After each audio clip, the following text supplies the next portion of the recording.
ব্যক্তি তার জন্য 5টা সিফাত আছে। কয়টা? আরো জোর বলেন কয়টা?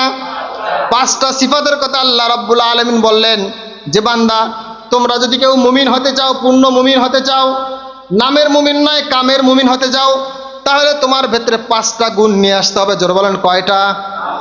আল্লাহ তাআলা সূরাতুল আনফালের মধ্যে বলেন 2 নম্বর আয়াত থেকে 4 নম্বর আয়াত পর্যন্ত আল্লাহ রাব্বুল আলামিন বলেন ইন্নামাল মুমিনুনা আল্লাযীনা ইযা যুকিরাল্লাহু ওয়াজিলাত কুলুবুহুম ওয়া ইযা তুলিয়াত আলাইহিম আয়াতুহু যাদাতহুম ঈমানাও ওয়া আলা রাব্বিহিম ইয়াতাওয়াক্কালুন الذين يقيمون الصلاة ومما رزقناهم ينفقون أولئك هم المؤمنون حقا لهم درجات عند ربهم ومغفرة ورزق كريم।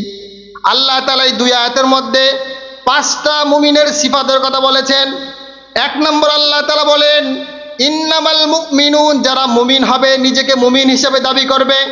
বাবাই মোহাম্মদ রাম রেখেছে, এই মোহাম্মদ নয়, একজন ব্যক্তির নাম হলো আবদুল্লাহ। কি নাম? আবদুল্লাহ, মানে আল্লাহর বান্দা।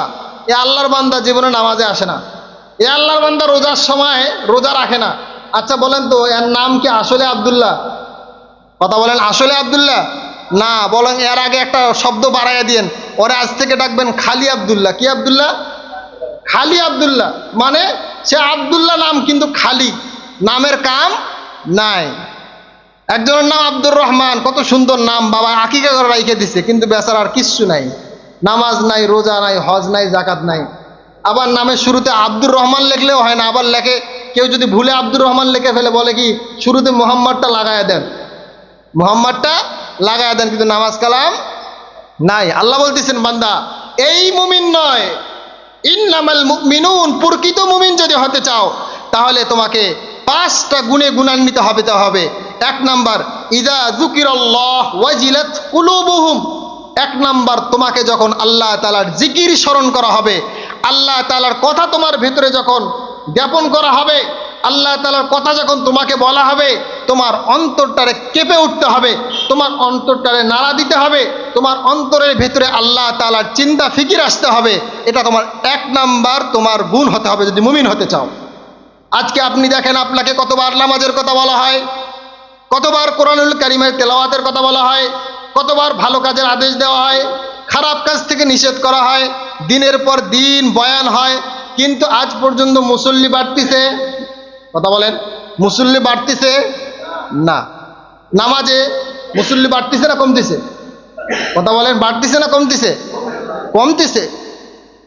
যাকাতের হার কমে গেছে, হজের হার কমে গেছে, উমরার হার কমে গেছে, ভালো ভালো নেক কাজের হার কমে গেছে। আল্লাহ বলতেছেন না, 1 নম্বর তোমাকে যদি কেউ বয়ান করে, আল্লাহর আদেশ শোনায় দেয়, আল্লাহর নিষেধ শোনায় দেয়, তাহলে তোমার ভেতরে একটা ভাব আসতে হবে, হায় রে আমি তো আসলেই মুমিন, আরে আমি তো আল্লাহর বান্দা, সুতরাং আমার তো এই কাজ করা ঠিক হবে না, আমার তো সেই কাজ করা ঠিক হবে না। আল্লাহ বলতেছেন বান্দা 1 নম্বর তোমাকে মুমিন হতে হলে 1 নম্বর অবশ্যই তোমাকে ভালো কথা শুনলে তোমার মনের ভেতরে একটা ধাক্কা লাগতে হবে। 2 নম্বর ওয়াইদা তুলিয়াত আলাইহিম আয়াতুহু যাদাতহুম ঈমানা, যে ব্যক্তি মুমিন হবে তার 2 নম্বর গুণ হবে, তাকে যখন কোরআনুল কারীমের তেলাওয়াত শোনানো হবে তখন তার ঈমানটা বৃদ্ধি পেয়ে যাবে। অর্থাৎ নামাজে যখন দাঁড়াবেন, ইমাম সাহেব তেলাওয়াত করবে, আপনার ভাল লাগবে, আহ কত সুন্দর, আল্লাহ তাআলার বাণী কত সুন্দর। আপনার নিজেও কোরআনুল কারীম শিখবেন, শিখে তেলাওয়াত করবেন, আর মনের ভেতরে ঈমান বৃদ্ধি পেতে থাকবে। যদি আপনার ভেতরে কোরআনুল কারীমের তেলাওয়াত শুনলে ঈমান বৃদ্ধি না পায়, তাহলে মনে রাখবেন আপনি পরিপূর্ণ মুমিন হতে পারেন নাই, আপনি খালি আব্দুল্লাহ। কি আব্দুল্লাহ? খালি আব্দুল্লাহ, আপনি পূর্ণ আব্দুল্লাহ নন। পূর্ণ আব্দুল্লাহ হতে হলে অবশ্যই 2 নম্বর গুণ আপনাকে অর্জন করতে হবে, যে আপনার ভেতরে ঈমান আছে বলে যদি যাচাই করতে যান, আপনার ভেতরে কোরআনুল কারীমের তেলাওয়াত শুনলে আপনার ঈমান বৃদ্ধি পায় কিনা এটা আপনি যাচাই করে দেখেন। যদি হয় আপনার ভেতরে ঈমান বৃদ্ধি পায়, তাহলে বুঝবেন যে আপনার ভেতরে ঈমান আছে, আর যদি এমনটা না হয় তাহলে বুঝবেন আপনার ভেতরে ঝামেলা আছে। কি আছে? ঝামেলা আছে। 3 নম্বর ওয়া আলা রাব্বিহিম ইয়াতাওয়াক্কালুন, তিন নাম্বার, যে ব্যক্তি মুমিন তার সব কিছু ভরসা হবে আল্লাহর ওপর। কার ওপর? আরো জোরে বলেন না, কার ওপর? সে যখন বিপদে পড়বে তখনও বলবে আলহামদুলিল্লাহ। সে যখন শান্তিতে থাকবে, আরামে থাকবে, তখনও কি বলবে? আলহামদুলিল্লাহ। আমাদের সমাজে এটা হয়, কথা বলেন, হয়? বিপদে বললে কি বলে? আল্লাহ দুনিয়ার সবাইরে দেখে, আমারে চোখে দেখে না। নাউজুবিল্লাহ বলেন, আরো জোরে বলেন নাউজুবিল্লাহ। আল্লাহর প্রতি অসন্তুষ্টি আসে কিনা? বিপদে পড়লে আল্লাহর প্রতি আমাদের অসন্তুষ্টি আসে কিনা? বিপদে যখন আমরা পড়ি, নৈরাশ হয়ে যাই, সুখে থাকলে তখন আমরা আল্লাহকে ভুলে যাই। একজন এই জন্য দেখবেন যারা গরিব থেকে বড়লোক হয়ে যায় ও ধ্বংস হয়ে যায়। গরিব থেকে যদি কোনো ব্যক্তি বড়লোক হয়ে যায়, ওর ভেতরে দাম্ভিকতা চলে আসে, ওর ভেতরে অহংকার চলে আসে, ওর ভেতরে আল্লাহ ভীরুতা থাকে না। কারণ সে যে বিপদে ছিল এটা ভুলে যায়। আল্লাহ তাআলাও কিন্তু ছেড়ে দেন না। দেখবেন ওই ব্যক্তি বড় হতে হতে হতে তো অনেক টাকার মালিক হয়ে গেছে, হাঁটাডাক করে দুনিয়ার থেকে চিরবিদায় নিয়ে অন্ধকারময় কবরে চলে গেছে। অথবা তার অনেক টাকা আছে, আল্লাহ তাআলা তার পেটের ভেতরে এমন রোগ দিয়ে দেবে সে গোস্ত খাইতে পারবে না। এরকম লোক নাই? কথা বলেন। সে চিনি দিয়ে চা খাইতে পারবে না, সে মিষ্টি খাইতে পারবে না, সে ভালো ভালো খাবার খাইতে পারবে না। ডাক্তারে বলবে যে তোমার জন্য নির্ধারণ করা হলো সকালে একটা রুটি, দুপুরে এক কাপ ভাত, রাত্রে একটা রুটি, খাইলে ভালো, না খাইলে আরো আলহামদুলিল্লাহ। কথা বলেন, এরকম লোক সমাজে আছে না নাই? এই যে আল্লাহ রিজিক উঠায় নিয়েছে।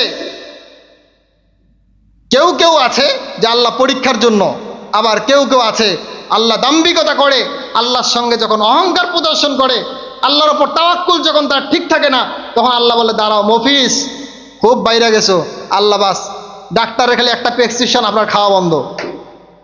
আপনার টাকা আছে, সম্পদ আছে, ক্ষমতা আছে, আপনার পেটে কিছু যায় না, আপনার বাহিরে বের হওয়া নিষেধ, আপনার হাঁটাহাঁটি করা নিষেধ, আপনার সব নিষেধ হয়ে যাবে, পঙ্গুর মতো বসে থাকতে হবে হুইল চেয়ারে। কথা বলেন, এরকম লোক নাই? এই জন্য ভাইয়েরা আমার, 3 নম্বর, যদি আপনি মুমিন হতে চান, আপনাকে অবশ্যই অবশ্যই আল্লাহর প্রতি ভরসা করতে হবে যে যা কিছু হয় সব কিছু কার থেকে হয়? চিল্লায় বলেন, আরো জোরে বলেন না। যা কিছু হয় জমিনের ভিতরে, আসমানে, সব জায়গায়, আমার শরীরে যা কিছু হয় সব কিছু কার পক্ষ থেকে হয়? আল্লাহর পক্ষ থেকে। এই কথাটা মনে যদি বদ্ধমূল রাখতে পারেন, তাহলে মনে রাখবেন আপনার ভেতরে ঈমানের একটা সিফাত আছে। সম্মানিত হাজির, 3 নম্বর, 4 নম্বর আল্লাহ তাআলা বলতেছেন আল্লাযীনা ইউকিমুনাস সালাহ। 4 নম্বর হলো যে ব্যক্তি মুমিন হবে, মুসলমান হবে, সে নামাজ আদায় করবে, সে নামাজ কায়েম করবে। নামাজ কায়েমের কেউ আমাদেরকে ধোঁকা দেয়। বাংলাদেশের মধ্যে একটা খবিস আছে যার নাম সেলিম, এবং যার একটা দল আছে হিজবুত তাওহীদ। এই খবিস ইদানিং কিছু তার বক্তব্য আমরা দেখতেছি, সে স্পষ্টই বলতেছে যে নামাজ এত খোঁজেন কেন, নামাজ ইসলামের কোনো কথা কোরআনে নাই, এরকম কথাও সে বলতেছে। চিল্লা বলেন না নাউজুবিল্লাহ, আরো জোরে বলেন নাউজুবিল্লাহ। এই খবিস সে আমাদের মা বোনদেরকে নিয়ে কথা বলে, এটা তার ইসলামে আছে। সে বলে যে একজন মানুষ যখন মুমিন হবে, মুসলমান হবে, তার প্রথম কাজই হলো জিহাদ। প্রথম কাজ কি? জিহাদ। তার বক্তব্য, আরে ভাই, প্রথম কাজ জিহাদ যদি হইতো, আল্লাহ রসুল সাল্লাল্লাহু আলাইহি সাল্লাম নবুয়ত পাওয়ার পরেই প্রথম কাজ তার জিহাদ ছিল। কথা বলেন তো, তার প্রথম কাজ কি জিহাদ ছিল? নবুয়ত পেয়েই কি তিনি তরবারি নিয়ে ময়দানে নেমে গেছেন? না, বরং নবুয়ত পেয়ে প্রথমে লা ইলাহা ইল্লাল্লাহ মুহাম্মাদুর রাসূলুল্লাহ সাল্লাল্লাহু আলাইহি সাল্লাম এই দাওয়াত নিয়ে মানুষের ঘরে ঘরে গিয়েছেন, বারে বারে গিয়েছেন, দাঁড়ে দাঁড়ে গিয়েছেন। এর জন্য তায়েফে মাইর খেয়েছেন, মক্কা নগরীতে নিজের জন্মস্থানে মাইর খেয়েছেন, এর জন্য তিনি অপমান সহ্য করেছেন, ঘর ছাড়া হয়েছেন, 3 বছর কারাগারে আলাদা, সবার থেকে সম্পর্ক ছিন্ন হয়ে গিয়েছিল। কারণ হলো দাওয়াত, দাওয়াত, দাওয়াত, দাওয়াত, আল্লাহ তাআলার পথে মানুষকে ডাকা, এটা তার প্রথম কাজ ছিল। আর এরকম আমাদের যুব সমাজকে ধোঁকা দিচ্ছে। আমি দেখতেছি ইয়াং জেনারেশন যারা আছে, মোবাইল চালায়, এই সকল ছেলেরা ওদের প্রতি বেশি আসক্ত হচ্ছে। চমকদার কথা, নিজের শরীরের মধ্যে রসুলের আদর্শ নাই, রসুল সাল্লাল্লাহু আলাইহি সাল্লামের দাড়ি নাই, পাঞ্জাবি নাই, টুপি নাই, তারা আবার বলে যে আমরাই মূল ইসলামের ধারায় আছি, বাকি যারা আছে সব ইসলামের বাহিরে আছে। জিল্লা বলেন নাউজুবিল্লাহ। কত বড় নিকৃষ্ট কথা! এবং পর্দার বিষয়ে তার কত ব্যঙ্গ, ইসলামের বিষয়ে তার যে পরিমাণ খারাপ আকীদা! আল্লাহ মাফ করুন। যারা এখানে আমরা আছি সাবধান থাকবো, সচ্চার থাকবো। এই ঈমান যতটা দামি, ইমানের চোরগুলো ততটা শক্তিশালী। চিল্লা বলেন ঠিক কিনা? ইমান যেহেতু দামি জিনিস, আর চোর কি স্বাভাবিক চোর হবে? কথা বলেন। আপনার ঘরের বাড়ির মোবাইল চোর আর ওই মার্কেটের দোকান ঝাঁপ কেটে যে চুরি করে, ওই দুই চোর কি এক চোর? না, এক চোর নয়। তো ইমান যেহেতু দামি জিনিস, এর চোরগুলো মারাত্মক চোর। যে চোরগুলো বলবে যে আমরা কোরআন হাদিস মানি, কিন্তু এই চোরগুলো মূলত কোরআন হাদিস মানে না। এই চোরগুলো বলে আমরা ইসলাম মানি, মূলত ইসলাম মানে না। মূলত এদের মূল টার্গেট হলো কিভাবে মানুষের ইমান হরণ করা যায়, কিভাবে মানুষকে দিন থেকে ফিরিয়ে কাফের, মুশরিক, বেঈমান, ইহুদি বানানো যায়। এই জন্য সোচ্চার থাকবেন। আল্লাহ তাআলা বলছেন ওয়া আকিমুস-সালাহ। এই আকিমুস-সালাহ তারা ব্যাখ্যা কি করে জানেন? যে আকিমুস-সালাহ মানে নামাজ কায়েম করা। নামাজ কায়েম মানে কি নামাজ রুকু সিজদা করা? এটাও তারা মনে করে না। তারা বলে যে নামাজ কায়েম করা মানে সমাজে নামাজ প্রতিষ্ঠা করা। আরে ভাই, সমাজে নামাজ প্রতিষ্ঠা, তুমি নিজে নামাজ না পড়ে সমাজে নামাজ প্রতিষ্ঠা করবা, সারা জীবনে কশ্চিনকাল কিয়ামত হবে, এভাবে কোনোদিন দিন ইসলাম কায়েম হতে পারে না, পারে না, পারে না। কথা বলেন ঠিক কিনা?